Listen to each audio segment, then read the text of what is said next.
Well, the history lesson's begun. Stewart Copeland. I know you were born in Virginia and went to school up in Berkeley, but what did those international travels? Because I know moving to Beirut and Lebanon, all these places had to shape your musical life. Well, being surrounded by Arabic music and regarding, American music being kind of a really exotic thing that had to be sought out. There were the BBC Foreign Service had an hour a day of pop music, and the American, whatever it was, there's an American station as well, an hour a week. Is that right? Of pop music. But without the armed forces, you wouldn't even have that. True, yeah. And actually, no, that's Germany. Okay. Around our way was all Aramco, oil people, a different class of people. And so, yeah, American culture was something very distant. Even though I was born in America, identifying as an American surrounded by deepest, darkest Orient was a different cultural environment. Amazing. So a little bit of a challenge to try and stay in touch with what you had known growing up. I didn't know anything growing up. I left when I was 2 months old, went to Cairo, Egypt.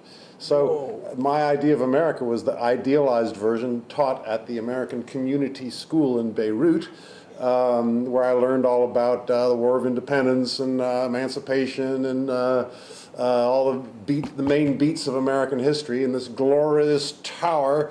And by the way, in those days, anything that was shiny, clean, efficient, new was American. And so it was very easy to identify with that faraway citadel on the hill. Amazing. Now, what prompted you to come back to California and go to Berkeley? College. How did you choose that college?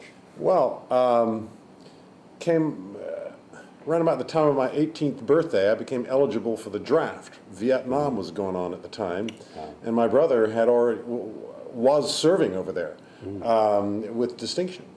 But I didn't want to go, and so I was able to enroll in a college in England, an American college in England, and I was draft board 100. This is a long, boring story, but basically I was able to be in a draft board with a quota of 0 until my date came in. What was it? The lottery. Okay. And my birthday was a very high number, so then I went to California, the California campus of the college that I had been at in England, which was in San Diego. Great surf country. Wow, so like the sister school, you ended up in paradise out here in California. I ended up surfing in California. That's incredible. Now, I know you moved and by the way, the surf wasn't that bad in Beirut either. Not waves like they got here, but the water's a lot clearer, and it's a water world when you're an American kid, or any kid, living on the coast of the Mediterranean. Amazing stuff. Now, when you went back to the UK and ended up being the road manager for Curved Air and all that, was that a prompting from Miles? I mean, were you joining him? Yes. He said, come forth? While I was in college in Berkeley, I'd moved up to UC Berkeley by that time, my brother Miles was setting up an empire, a music industry empire. And at one point he calls up and says, hey, this is great violin player who looking to start up a band. And this was, getting up towards summer vacation. So I thought, great, I finished up school. I had like a couple of credits still to do, a couple of really easy courses to do, and went to London. Long story short, I joined the band Curved Air, and then had a band called The Police, and then came back to California. Full circle. California is the place to be. Yeah. Loaded up the truck, moved to Beverly. So now, going from Curved Air, which was obviously very progressive, yes, into forming The Police, which was at the height of the whole punk new wave explosion coming out of London. What prompted that? What was your feeling? Obviously... From prog rock to punk? Well, it was the main, most important distinction was the hairdo. Okay. So I cut my hair. The peroxiding it blonde, white, didn't come till later. That was kind of a band move later. Sure. But going from prog rock to punk rock was just a haircut. Oh, one more thing. Bell bottoms had to go. Okay. Out with the old and in with the new. Well, for people born in the mid-'50s, or the early '50s, as one of our songs said, born in the '50s, we were too late for the hippie generation. By the time we came to be busting out into the world. The hippies dominated. That was the conservative world. You know, guys with long hair were the conservatives. They were the people who held the power. And it was not, you know, like the whole idea, you know, when you're young and angry, you want to be rebelling against something. And the people that we had to rebel against were the hippies. Yeah. And so we did. And they were a pretty easy target. They never saw it coming. Amazing. What was the feeling like back then in London? Because we obviously know what grew out of that. But what was like your first inclination that there was something in the air that was about to revolutionize? Excitement rather than apathy. In the waning years of Curved Air, which is my bit, yeah. I was the last rat to jump on board the sinking ship.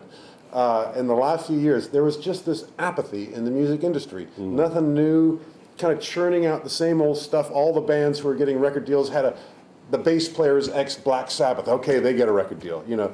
And it was just, there was no way of popping out. There's no way of circumventing the system. There's no way of getting around the wall. Until the Sex Pistols and the Clash and the Damned came along and cut some pretty big holes in the wall through which people on the cusp, such as Sting and I, and Andy, who was actually 10 years older, but he kind of fit in as well, could get through those holes that had been made by the real barbarians. Remember, we were like too young to be hippies, but we were also too old to be punks. We'd played in bands. We knew more than 3 or 4 chords. We could do complex stuff. We had been doing complex stuff, but the world wanted simple, and we could do simple, so we were kind of on the cusp. Now, where did you find Sting? How did that meeting take place? Sting was playing at a polytechnic, a college up north, where Curved Air had a night off, and a local journalist took us along to see the band. And there on the stage was this jazz band. They're actually really good, really high quality band. The fact that they sounded just like Return to Forever, never know mine. We're up in Newcastle, okay? And the bass player, amazingly, had a golden shaft of golden light coming and alighting his brow. And it was obviously, who? This guy? Him? I get it. And he could sing a bit. Yeah. And so when I discovered this whole possibility of a revolution in rock music known as punk, I thought, let's just get 3 guys and go out there and tear it all down. This ought to be easy. And so I called up the journalist who'd taken us to the show, and he wouldn't give me the number. And what do you mean? He said, well, I know you, Copeland, you're going to do whatever, you know. And so, break the band up. So I'm just looking at thinking of other guys in other situations, you know, and screw it. So I call up again about an hour later, and it's Phil Sutcliffe's girlfriend. Hello, hi, I was just looking for that bass player, you know, Sting, the guy in Last Exit. Hang on a minute, and she gives me the number. Perseverance. Yeah. Amazing. Well, not that much, actually. Well, more of a returning grump. Gosh darn it. Right. But you hit a brick wall, you try again. Yeah. Now, Henry was the first guitarist. Well, once I talked to Sting and told him that I had a band, I had to go find a band, which wasn't hard because the band was one more guy. Sure. And one guitar short. Guitarists who could play any damn thing were in pretty short supply in London, who were the real deal. But Henry knew a couple chords, and he was freshly shorn. He was undiscovered because he had long hair and was into Carlos Santana. Yeah. And then one day he dropped acid and then went put on, purple glasses and with spiked out hair and was suddenly a punk rocker. And before he was grabbed by one of the other punk bands, aha, gotcha! And so we had a guitarist. Now, what prompted the move? What did you need in Andy that you weren't getting? Henry? No, it was sort of the other way around. What did Andy see in us that we didn't have, namely Andy? Okay. And which is absolutely an accurate appraisal of where we were at. Andy took, we met at a session for Mike Howlett. And Andy was the guitar player and Sting and I were the bass and drums. And that's where we met. And after a couple of interactions of various kinds, show of sorts, and Andy recognized that, this drummer and bass player, they got something going on there. All they need is me. And so he accepted his invitation to join the band. Amazing. Well, I know we've heard the story, and Miles tells it, about the first album was recorded so fast and so inexpensively. Yeah, we had been playing the material in and You out. had pretty much every club. down. Didn't take too many takes. Yeah, and so we didn't have that much studio time either. Yeah. And so, yeah, we laid it down pretty quick. Few days, and I guess Nigel didn't want the points. He wanted to take the little cash, which was his No, loss. Nigel wanted the points, but Miles wouldn't give him any. Okay. Well, he ended up with the flat fee, and history was made. I mean, Well, and in fact, we only ever played a flat fee all the way, all through all the albums. yeah, Because you pay a percentage to a producer who is sort of a member of the band, and we had enough fist fights enough in the band with just the three of us. We didn't need another guy. We had a Chinese democracy. It's always 2 against 1. Decisions actually were made very loudly but decisively, and we moved pretty quickly. We didn't actually. Nigel did act as a referee, okay, and he kept the peace. He was very good at that. He had a very good bedside manner. yes. And but as far as what we should record, which overdub comes next, should it be a guitar solo or something else solo, we pretty much had that covered. Okay. What was your thought when you first came to America? Because I know it was slim pickings. The 3 guys in a roadie in a van, and it was a lot of small gigs to begin with. What was your fire that was burning inside that kept it going through those, lean times? Well, they were very exciting, and they didn't feel lean at all. The number 6 motel room was a lot cleaner than my grimy pad back in London. We were living high on the hog in Best Western, hotels and Denny's so on. was a Denny's come up. was a yeah. Talk about citadels on high, yeah. And so we loved it. And, just life on the road in America was pretty cool. We go play shows, and we actually discovered our sound in America because we had to play 2 sets. We were short of material. We had to jam, and we could jam. In London, you weren't allowed to do that. But in America, the cognoscenti were not yet aware that it was supposed to be just 3-chord tricks. And there's thou shalt not play solos. Thou shalt not this, that, and the other. So we discovered our groove in America. Amazing stuff. Now, obviously, some of the first cities that probably caught on is Boston and New York and LA and Frisco. Well, in America, you have to do it city by city. Well, in those days, you had to do it city by city. No national radio. Yeah, you break in Cincinnati, you got to, hopefully make enough money in the club that night to get you to Cleveland. Yeah. And that's the way it works. And fortunately, with just 3 of us, plus 1 crew, that's 2 hotel rooms. I think we needed to make about $200, and we could get to the next town. Yeah. Which was tough during the week. We'd score on the weekends playing Boston, Chicago, and then to get from Chicago to Boston, we'd have to play the places in between where we'd scrape by. Sure. Now, I know, obviously, talking about Miles building the empire, your brother Ian became the booking agent. Well, my brother Ian was the booking agent who found all these clubs, Yeah. all those clubs between Chicago and Boston and New York, Sure. where he could book the bands in. He went to those towns, and if he's prowling the streets, if he see some, punk-looking kid, which is distinctively different from, any non-hippie kid, Yeah. where do you hang out? Are there any more like you?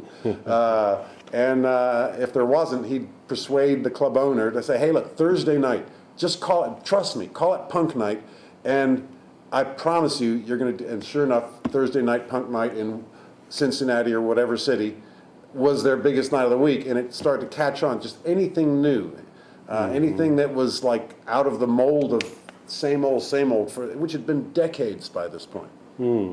So the light at the end of the tunnel was you were confident in the musicianship, you were writing good songs, and you just felt that there was a momentum that was growing that led you into the second album? Nah, by the time we went into the second album, we were short of material and high on the shows we had been doing and all the jams that we had done, all the extensions that we did, The one track called Regatta de Blanc is just the middle jam that we ended up doing every night to Can't Stand Losing You. And So we got into the studio really in exactly the right frame of mind, confident, ready to burn it all down. And once again, we recorded the second album really quickly. That's about my favorite Police album. Yeah. And the stuff we had to, there's filler tracks on there, which are some of my favorite tracks. One of them, literally, either we threw out a track, we added up the minutes, we were still 3 minutes short of a record, one sandwich short of a picnic, And so we just started playing and made a track called Mosoko Tanga. It took about, however long it took to play the groove. I think we might have cut a section out of it. Then went and started doing overdubs, and by 2 or 3 hours later, we had a track. One of my favorite tracks. Now, the decision to go back to Nigel's studio, because it worked, or why did you? It worked, and Nigel worked, and again? that was our that was the place we knew. Familiar, was going back it to our was- little nest. Yes. And he'd upgraded by that time to 16 track. No, actually, no, he was 16 track when we first went in there. Our first record was recorded on 8 track. But while we were there, he wheeled in a 24 track, which was, we filled up the extra tracks in about 20 minutes. I know Miles talks about Roxanne. Some of you guys didn't really hear that, didn't know that that was the one. It kind of grew on some people. But by the time you did Message on the Bottle, what was the feeling there? Because that song just really took off.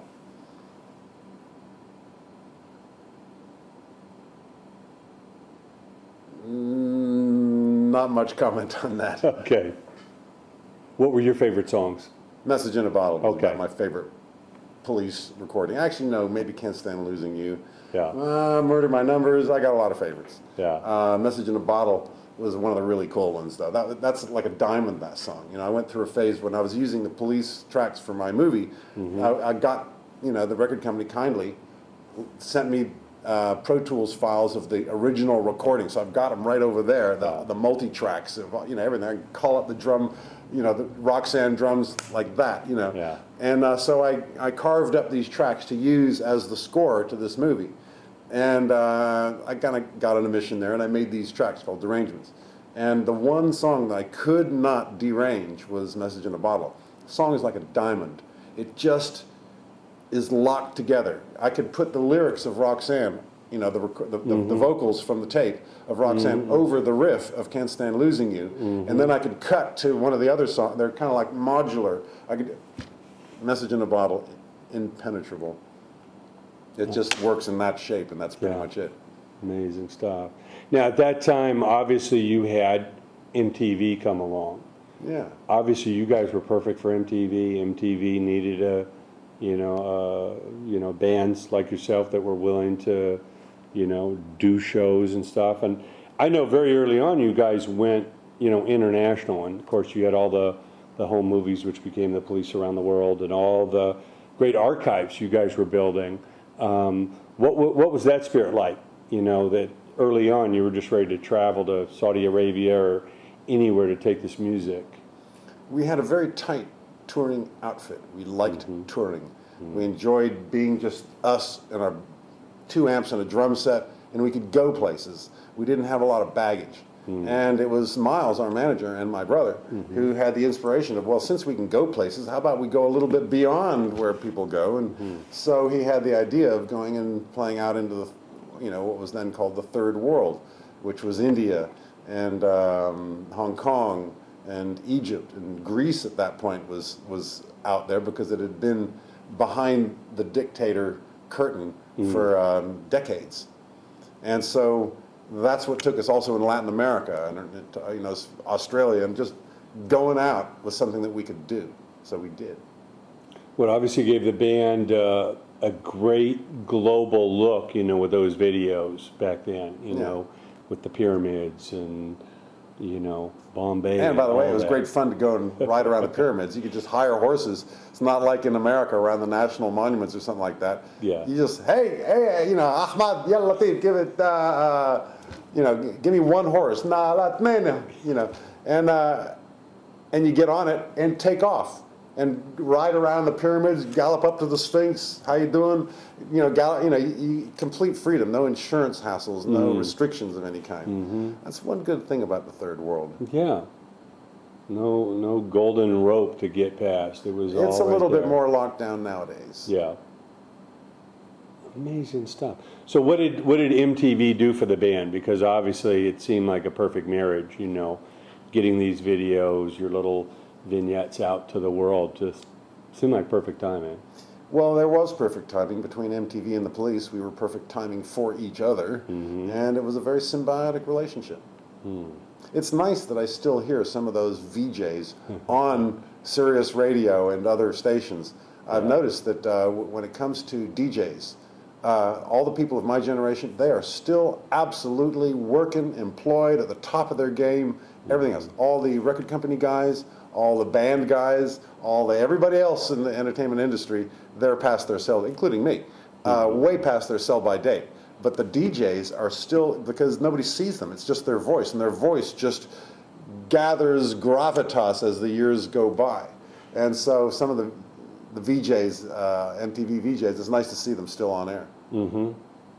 Amazing time. And my mind has gone completely blank, or I'd mentioned a couple of them, but my mind has gone completely blank. Yeah, Martha Quinn. Martha Quinn, that's who I was thinking of exactly. I listen to her now on Nina Sirius, Blackwood. and there she still is. Yeah. There's a few. It's of a them. comforting feeling to hear that voice and know that. And some of the guys, Jim Ladd, is it? Jim Ladd does the Sirius thing. Yeah. Out of his home somewhere, probably up here. Yeah, and why not? Yeah. He has an encyclopedic knowledge and decades of immersion in this world. Who better to spin records than he? No question. Never fit into the playlist that the Suits brought down to him, and really believed in the music. Well, he came from an era where the local jock decided what to play. Now, when I went on tour with Oysterhead, and we had a new album out there, and we'd get to a city, and I assumed that there would be a part of our day would be doing what you do, which you go hit the stations. And I say, so what about the stations? And they give me kind of a pitying look. It's not like that anymore, Copeland. We could go visit the station. Sure, they'll do an interview with us or something like that, but they don't add the record. That's done out of a playlist that comes out of New York. Yeah. It's all national now. So now you get on that playlist and you break nationally. That's good. Problem is getting on that playlist. Right. We'll talk about a little bit the collaborations. I know Oysterhead was Les Claypool and Trey from Fish. How did that one come together? Les Claypool called up one day. Actually, no, we'd met before. He asked me to produce a Primus record, which I did, and got to know him and them. And a little while later, he calls up and says, "Hey, look, let's play a show. You got to be playing your drums." I said, "Well, I haven't played drums in forever," because I hadn't. I was a film composer, and my drums were somewhere where I could hang wires. And he said, but he insisted that it was my civic duty to be playing drums. I don't know about that, but okay. And he said he had this guitarist guy in a band called Fish. And how about we go over to Vermont and jam with this guitarist buddy of his and see what happens, because there's this kind of a cool show. And I'm thinking, okay, well, that means we've got to get some material together. And I was like, no, jam. It's a jam thing. We just make it up on the night. And I'm a little dubious, but so anyhow, I go over to Vermont and meet Trey. And we go to his barn. He bought a barn, vintage barn here, bought a nice piece of land over there, and put the barn on the land and a studio in the barn. And wow, what a great environment. And so we plug in and pretty much don't come down until about 4 or 5 hours later. I mean, just go out there, exploring the universe, delving into the bowels of the thing, riding high into the sunset while whispering gently, every which way. Those guys can jam out. Right. And just no have an net, incredible no direction, afternoon. just fly. Yeah, I think we ought to do this again sometime. Yeah, how about like right now? And so we went and played the show in New Orleans, and then made a record, and then did the tour, and then I learned a couple things about modern show business, such as set lists are for wimps. Amazing. Now, I know you also did Animal Logic, of course, with Stanley Clarke and Deborah Holland. How did that one come about? Animal Logic was a band that Stanley and I put together on paper. as a schematic. Find singer-songwriter, we do cool stuff. So, and the other thing is we listen to tapes of singer-songwriters. We'll take care of the cool stuff, but we need a singer-songwriter. And the standout one was by this woman, Deborah Holland, who at that time, it doesn't seem so startling nowadays, but at that time, the idea of a chick singer who is, in fact, somebody with something to say that is intriguing and isn't an object, a piece of eye candy in front of the band, but actually a mature woman with a deep perspective on life, that we heard her lyrics and thought, wow, this is really interesting. A woman with, you know, which it sounds, you know, deprecating in a way to say this now, but back in those days, 20 years ago, that was a really interesting and intriguing and fresh new idea. And so we went with it, and the result was Animal Logic. And we were very proud of the work that we did musically. A couple things. People coming to a Stanley Clarke and Stewart show did not want to hear songs. They didn't want a singer-songwriter. They wanted a bass and drum monstrosity. They wanted to be grabbed below the solar plexus and taken to that place where you would expect a drummer and a bass player to take you, which might not necessarily be a woman's perspective on the world in which we live. So there was that kind of mismatch there. We screwed that part we screwed up on paper. But then the next thing that happened was kind of force majeure, which is that both of us suddenly had, at the same time, exploding film composing careers. At the same moment, suddenly our phones were ringing off the hook. He had just had a hit with one movie. I forget what my deal was, but suddenly that became very distracting. And by the time of the second album, we kind of phoned it in. And it was a case where the record companies left holding the bag. We actually had a lot of momentum. We were getting airplay. People were interested in this band. The band vaporized. Usually it's, you know, the professionals who vaporize. In this case, it really was the band. We'll talk about getting into the film scoring and all that. Grab some water. Sure.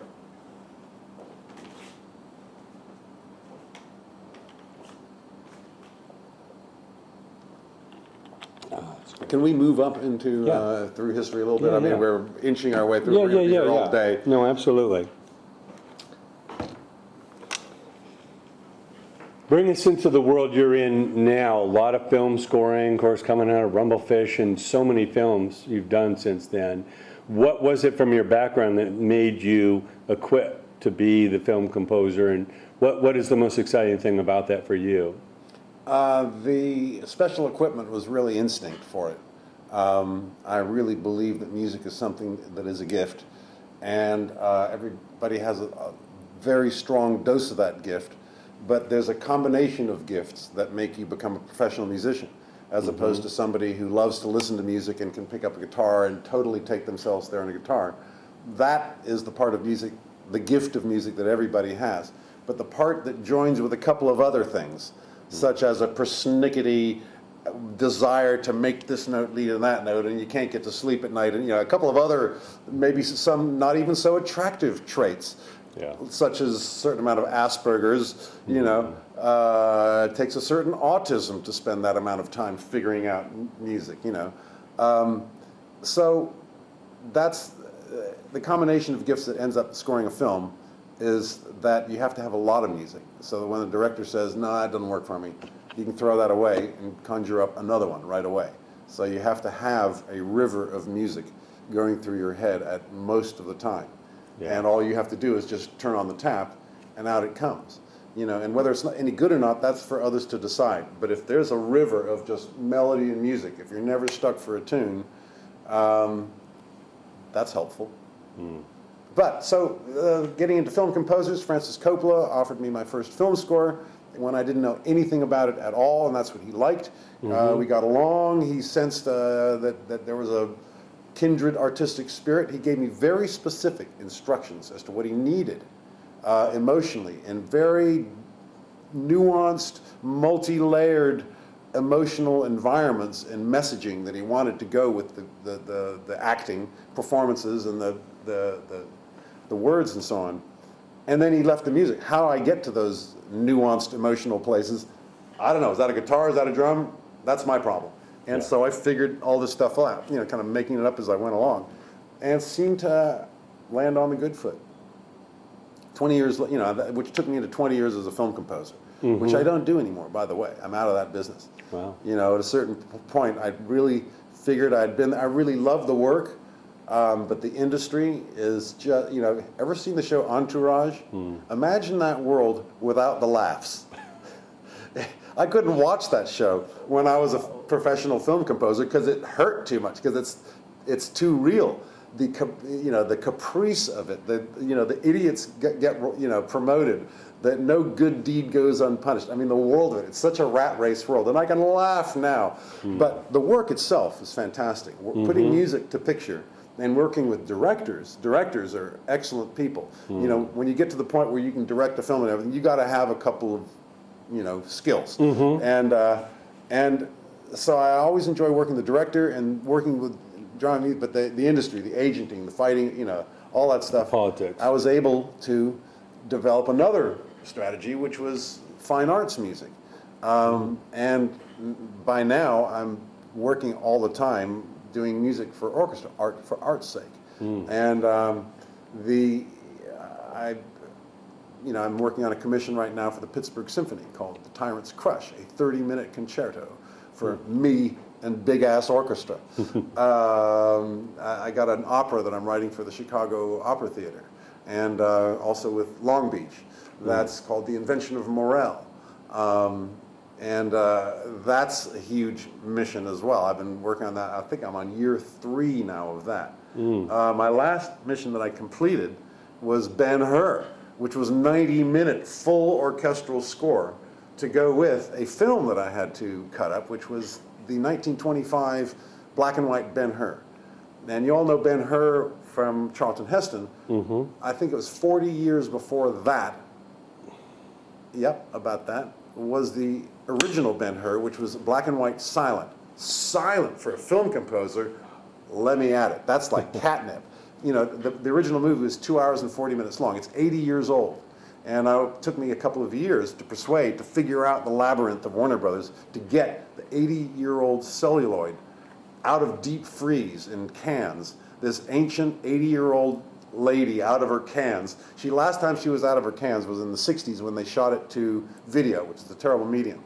So we got it out, telecinied this ancient masterpiece, and I spent 2 years curating the film, cleaning the bugs out of the frame, fixing the dust and scratches, and cutting it to 90 minutes, and as well as doing a full orchestral score. That kept me pretty busy for about 3 years. But that shows, you know, that score is sitting over there. It's done. I can flop. You know, I played it with the Chicago Symphony, which is an interesting contrast with a rock band. You know, to play a show with a new rock band, you go and rehearse for a couple weeks, even if it's a jam band like Oysterhead. With the first-class orchestra, I walk in that morning, and we do a 3-hour rehearsal for 90 minutes of music, and play the show that night. That's what the value of those reading orchestral musicians really is. No negotiation, no anything.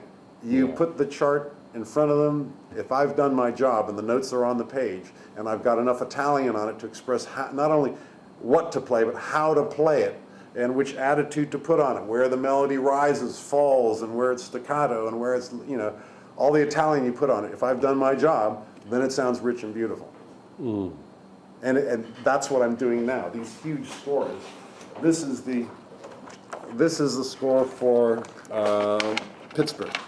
And this is here. Now, how long will that take to finish? This is 30 minutes of music. As you can see, I've written it all, but now I'm applying the Italian. I'm actually on the middle movement right now, which is about 8 minutes long, 60-piece orchestra, and it's putting the extra information on the page. You know, this is what we call a black page. Everybody is playing. You know, up here, that's the flutes, piccolo at the top, flute, oboe, English horn, clarinets, bass clarinet, bassoon, contrabassoon. Now we get into the horns, all the different horns, the percussion, a lot of that going on in the middle there, and the strings down at the bottom. And this is what the conductor looks at. And he moves, across the page like that. These are what everybody's doing, dun dun dun dun dun dun dun dun dun. And each one of these guys, the piccolo player and the flute players, they've got their own little book with only their part in it. They don't see all the rest of this. They just see their one book. That's the and the master. conductor looks, like that, and they play what their book says. So you have to have, for it to sound like one magnificent, enormous thing, everybody's information the same. And that's where all this little Italian stuff comes on, these hairpins, these articulations. It's not da-da-da-da-da, it's da-da-da-da-da. And to get it all, you have to, to make music coming out of the speakers is one thing. I've been doing it for decades. Really easy. You get it, massage it till you like it, and it's done. To get it on the page, I'm mixing it. I'm doing all the overdubs and everything conceptually and putting it in ink. Play that again. Here, let me hear that bit there. No, I can't quite hear that bit. It's visual, which for rock and roll musicians is an alien world. We musicians in the rock and roll world Don't even read music. well, I do, but still, it's music. I connect with music by my ear. All these guys here, they connect with music with their eyes. Even their sense of rhythm, their sense of time, doesn't come from some groove that they feel from the rhythm section. They don't have a rhythm section. The strings of the rhythm section. It's a visual connection to the conductor's baton. It's an entirely different world. You don't groove out with these guys. As human beings, they're fantastic. They rock and roll just as hard as Megadeth. I promise you, I have been astonished by the bacchanalia that is the orchestral world. God dang, those guys party. But they exist on the page. And I do my work in here, and I show up, I put it on, whether it's the Dallas Symphony or Cleveland or wherever, flop that thing on the stands and count them in, and they nail it.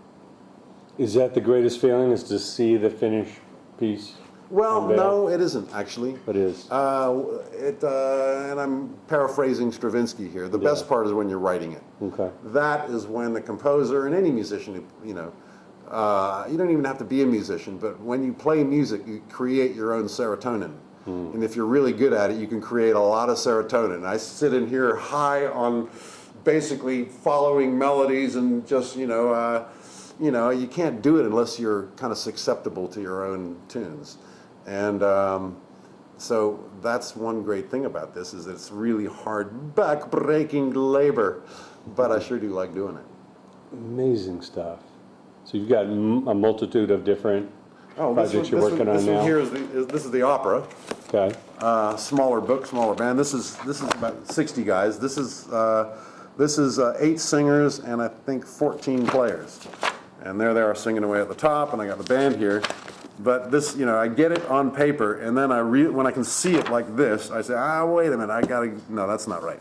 And so I carve it all up. This here, I've got to get this, and once again, the last page is usually a black page, because this is the finale, and the opera guys are going, boom, that's that bit right there. Wow. Double bar line. Yeah. But I've got a show of this coming up, a workshop coming up in New York in January. Okay. And it's just the singers are going to sit in chairs and sing it, but I get to hear the orchestra, and so I really want to get it as good as I can get it. So when I get in there, it's provided by Opera America, they sponsor this kind of thing, and they select a few operas every year and give it this opportunity. So I really want to get it right. That's my other mission I'm on right now. Sure. Now, in the middle of all this, the film scoring and this, all of a sudden, a police reunion. I know you guys got the request from the Grammys to do Roxanne. Was that the seed? How did the that was reunion kind of the all- other way around. Having Was it? decided to do it, we figured how to launch it. Hey, you Okay. Grammy guys. We were a couple days too late for the Super Bowl. What was the feeling? If we don't do this now, we're never going to do this, or? No. I had always thought it would be a good idea. Okay. But I completely got on doing other stuff. I never had any idea of it happening. Yeah. It'll be this year, and I didn't give any thought to it. Because as a film composer, that was kind of something I had to keep out of the conversation, because in the hard-eyed world of film composing, they don't want a rock star. They want a guy who works for, the director wants some guy working for him. He doesn't want some guy that he's a fan of. He wants a dweeb who will provide what he needs. And these are really dweebish guys out there. So my years as a film composer were not very photogenic. You know, a suburban dad taking my kids to school, trying to just fit in and be a professional, you know, and not no being late for meetings or anything like that, and delivering product on time, you know, as a professional, you know, and I was proud to be a professional. So the whole police thing wasn't a part of my world. In the Magic Stingdom, he too has a completely new brand that he's working on called Sting, and his life mission was to be Sting of Sting. Not Sting of the police or of any other thing at all. Right. And he achieved that. It took him a lot of, not just music, time and work, but the kind of things he had to do. He would and did do anything it took to get his own ship floating. And he achieved that. So we're all very happy in our worlds. And Andy, with his photography, was, you know, similarly immersed. And the idea comes from, you know, first of all, I did my little film, which was another whole thing. I had a movie where I realized that, you know, since the old days when I shot everything with my Super 8 film camera, they invented this incredible invention. You'd hardly even believe what it is. They're called computers. I'll let that sink in for a minute. Yeah. Computers, where we didn't have computers. We didn't have iPhones. We didn't have any portable phones. No World Wide Web. You know, we recorded all of our stuff analog. They invented the computers. Home computers didn't arrive until after the police had split up. So during those years, they invented computers and applications. And then they invented cheap memory, which was the important thing. One day, because I love to cut film, and I'm cutting away on Final Cut Pro, and I'm just cutting movies of my kids and stuff, and I say, you know, came across Super 8 stuff. Why don't I? So I tell Lucinda to reel, I can cut this, and I got 52 hours of footage that I had shot from back in the day. So I cut it, you know, I digitize it, cut this movie with it, and Sundance invited me to take it there. So that was a whole mind blow there, going to Sundance. Wow, that a life changer. And while we were there, it so happened that Stingo had a film playing, and Andy was there too, because he's kind of the star of the movie. I'm not in it that much because I'm behind the camera. Sting's very cool. He absolutely carries his weight just in raw charisma, but Andy's goofing off. And Andy, you know, all the Andy shots are the money shots, and so Andy's kind of the star of the film. So he was in Sundance, laughing it up. And three blonde heads in one town. We ended up at I think it was our opening night dinner, and there's three blonde heads. Hey, and suddenly there we are, and a couple cameras go off, and we have a lot of laughs, and then Sting goes back to his party, and we carry on with our party. Next day, you know, that shot seen around the world, you know, the police raid, you know. Right. And, you know, which kind of surprised us that, you know, just, you know, what was the big deal about that exactly? We'd hung out together before then. Just something about that particular moment, maybe landing on top of the film. Maybe something, but there was a real sudden wake-up call that there's something going on there that you gotta look into. And we were still surprised, you know, when we did call each other and say, how about it? And we started rehearsing and getting back into it, and immediately running into the same problems, and nothing changes. Everything's, you know, it's all different, but just the same. And I say this with profound admiration and love in my heart. We were instantly at each other's throats, and for the most profound and honorable reasons. You know, music has a different purpose in our lives. For me, it's a celebration. For Stingo, it's anesthetic. It's a beautiful place that he can go to get away from noise and bad shit in the world. I am the bad shit. and every time he's got something beautiful happening, there's this racket coming over his left shoulder. So shoot me, you know. He's deep. I'm quiet. I'm shallow and noisy, you know. Yeah. And but still, the songs have a certain power, and there was a feeling that we'd committed to it, so I guess we got to do it now. And one day in rehearsal, by the way, we rehearsed for 4 months, and I'm thinking, what are we doing? We know the song, but Sting's saying, how about that thing? And Where'd you rehearse at? In Italy, Okay.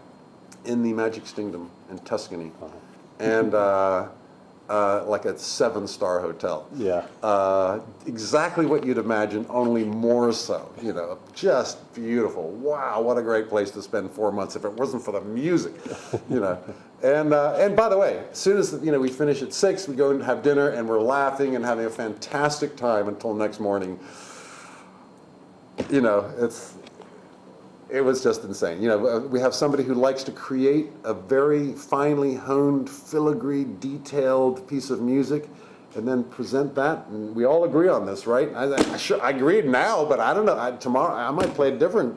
You know, which it's just going to happen that way. Anyway, so we're in this, kind of in that world. And one day the tickets went on sale, and by the time we heard about it, they had all gone. Stadiums across the world had gone like that. And so that woke us up a little bit, put a little zing to our step, made us a little more tolerant of each other. Yeah. And then we went and played the tour. So it was kind of hard to know initially how many people. Well, we what didn't was the really think about it. demand? It turns out on hindsight, we should have known. Because the brand had been sitting there on the shelf, untouched, Yeah. unexploited, unmentioned, just sitting there. So when we pulled it out, it was pristine. And since we're all still alive and can still play, and we did put a lot of energy into getting it right, we're still the same prideful, egotistic sons of bitches that we've always been, determined to not let it be lame. And we fought it out and got it in front of an audience.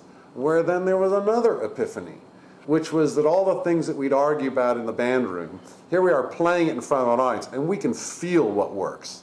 And it's pretty clear what works. And so the audiences were kind of like the ultimate referee. Very emotional for us to get out there, and the emotional response, particularly in the first few months of the tour, people, the first 30 feet was people weeping, really emotional for us to see people, it just was the emotion of Surge fills you with exactly what they came for, and that two-way street. I'm kind of secular myself, but there's something that happens. What was the highlight for you for the tour? Any specific shows or in general? One of the highlights was playing London, open air show in London. That's our hometown. Where even though I'm American, the Police is a London band. That's the base. And so we played open air in Hyde Park, and there on the stage, that's where I got kicked out of a pub in 19 whatever. That's where Andy and I had an adventure such and such. The Roxy Club's right over here. Right there this is our town. And it really felt like it. The audience had that same feeling. And so we felt instinctively that our music came from the cultural cross currents of that town. And here we are in that town. And we really felt like it was exciting to play Bombay to people for whom we were Martians descending with something they'd never heard before. Here we are in our kitchen. And it had a power to it, And of course, all of our friends. There's Jeff Beck right there, and there's so and so there, and Tout Le Monde was there. All of our world was there, and we did kind of burn off part of London that day. Yes. So definitely a sense of completion that you were able to do that before. Yeah, there was another couple shows like that here in Los Angeles. We played Dodger Stadium, the obligatory stadium, but the tour went on and on. Eventually, we came back and did the Bowl. And that was one of my favorite shows of the tour because those sheds actually have a fantastic sound. We had our own huge stadium rig that we took around, but actually the sound of a stage, those shed stages, and the amphitheater kind of configuration acoustically, that's, wow, I can really feel, not only just hear, but feel the bass. And we did a couple of our best shows ever in Los Angeles at the Bowl. Wow. Such a history to the Bowl, too. Yeah, good You get place a feel for it. of that. Good place for it. Yeah, the history of Hollywood and your hometown. Yeah. Amazing stuff. So now, obviously, you're deep in the arts. The music business has radically changed, as we talked about in the beginning. What advice do you give to young creative people? I know you can't really advise them on a career path or the business, but just to find their voice, find their song, you know, find their lane. You have to find your dream and grasp it with both hands and not let go until your destiny calls you to the place where, actually, the question I get asked all the time is, like, how do you be original? You know, everybody's got a dream, and or every not. note's been played. You know, and you know, how do you be original? And for one thing, listening to rock bands, you know, check out, you know, what Will.I.am is doing would be a start. You know, there's not a guitar or a backbeat or any of the elements that have been used and used and used and used and used. Those hip hop guys they've reinvented music, you know. That shows it that these, you know, I love E, A, and D chords. I bang away on my Marshall amp right there. I love it. But that's not inventing something new. That's just enjoying whatever it is, you know. E, A, and D chords have their own merit. So get away from the guitar, bass, drums.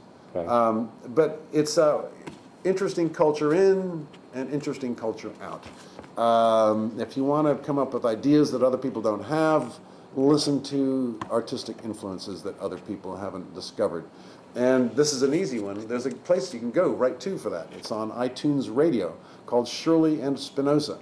I have nothing to do with this station except for the fact that that's what I listen to. I'm a glorified roadie. I spend my days wiring up the studio, which is another whole story. Every instrument in here is close mic. You know, I can put the studio in to record and everything is recording because I'm a roadie. And while I'm roadieing, climbing around wires and so on, I listen to Shirley and Spinoza.